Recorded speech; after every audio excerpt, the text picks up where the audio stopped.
ఉంది సార్ ఈ కూటమి ప్రభుత్వం వచ్చింది? గతంలో జగన్ గారు ఉన్నప్పుడు ఎలా ఉందంటారు? ఇప్పుడు ఎలా ఉందంటారు? అబద్ధాలతో కొనసాగుతుంది ఈ ప్రభుత్వం. అబద్ధాలు లేకుండా చెప్పినవి ఇచ్చినాడు జగన్ ప్రభుత్వం.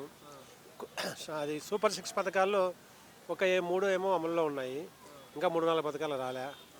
చాలా మటుకు నిరుద్యోగ భృతి అన్నాడు, మహిళలకు 1500 అన్నారు. ఇవన్నీ ఇంకా రావాల్సినవి చాలా ఉన్నాయి. ఇంకా ఏమంటే టైం ఉంది చూద్దామని ఉంటున్నారు. ఆ టైంకి తెలుస్తా. జనాలు అయితే జగన్ మీద విపరీతమైన అభిమానం ఉంది. జగన్ అంటే ఇప్పటికీ ప్రాణం ఇచ్చేంత యువకులు కానీ కార్యకర్తలు కానీ అంత అభిమానంతో జగన్ మీద ఉన్నారు.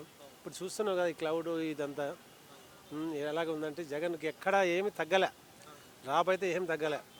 కాబట్టి వాళ్ళు అనుకుంటారు జగన్కి ఏమన్నా తగ్గిపోయింది కదా, మేము ఇంత చేస్తున్నామని. అదంతా ఒట్టిది. వాళ్ళు గెలిచిన గెలుపు వేరు, అది వేరు. ఇప్పుడు జగన్ ఒరిజినాలిటీ నెక్స్ట్ ఖచ్చితంగా జగన్ సీఎం అవుతారు. సార్ చూస్తున్నారు ఇప్పుడు జగన్ రాయలసీమ ద్రోహి, జగన్ అంటే పేరు కొద్ది గుర్తొచ్చే గొడ్డలి అలాంటి మాటలు మాట్లాడతాం. చంద్రబాబు నాయుడు స్వయంగా అనంతపురం వచ్చిన మాట్లాడతారు. చంద్రబాబు నాయుడు మాట్లాడతాడండి. అవన్నీ సరిపోకుండా ప్రతిపక్షంలో ఉన్నారు కాబట్టి మన వాళ్ళు ఇప్పుడు వాళ్ళు మాట్లాడే అవకాశం మళ్ళీ జనాలు అటువైపు మళ్ళకోకుండా ఉండడానికి వాళ్ళు ఏమి చెప్తున్నారు. గొడ్డలి గిడ్డలి అప్పుడు జగన్ గవర్నమెంట్ కాదు కదా, వివేకానంద చెప్పినప్పుడు ఉంది టీడీపీ గవర్నమెంట్ కదా. అప్పుడు వాళ్ళు ఎంక్వైరీ చేసి ఎందుకు చేయలే మరి? అవన్నీ కాదు, జరిగేది ఏదో దేవునికి తప్ప ఎవరికి తెలియదు. అవన్నీ జనాల్లో ఆయన చెడ్డడి చేయడానికి చెల్లెల్ని వాళ్ళని విభజించి పాలించే తత్వం ఈ కూటమి ప్రభుత్వాన్ని. కాబట్టి జగన్కి అయితే ఏం డోకా లేదు, ఖచ్చితంగా గెలుస్తారు జగన్. నెక్స్ట్ సీఎం జగనే. చూసారు కొంతమంది మీడియా సంస్థలు కూడా, కొన్ని సంస్థల్లో కూడా కొంతమంది విశ్లేషకులుగా పేరు చెప్పిన వాళ్ళు కొంతమంది జగన్ ఎన్కౌంటర్ చేసేయాలి, జగన్ లేపేసేయాలి, జగన్ అసలు ఓడిపోయాడు కానీ చనిపోలేదని మాటలు ఈ విధంగా. ఎందుకని జగన్ చంపేలా ఎన్కౌంటర్ చేసేయాలి? జగన్ పేదలకు మంచి చేస్తున్నాడనే, పేదలు బ్రతుకుతుండారనే. వీళ్ళంతా ఏం చేస్తారు ఇప్పుడు?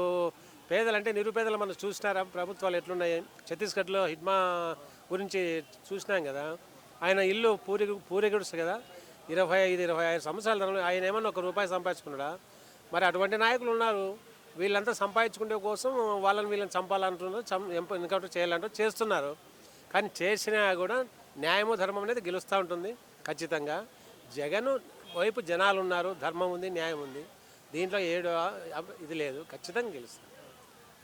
చూస్తున్నారు మెడికల్ కాలేజీలు ప్రైవేట్ పరం చేయడం కానీ, ఇప్పుడు స్టీల్ ప్లాంట్ కూడా ప్రైవేట్ వ్యక్తులకు ఇవ్వడం ఇస్తామని చెప్పండి. ఒకప్పుడు కార్పొరేట్ హాస్పిటల్ అంటే కూడా పేదవానికి ఏమో తెలియని ఇది ఉంది.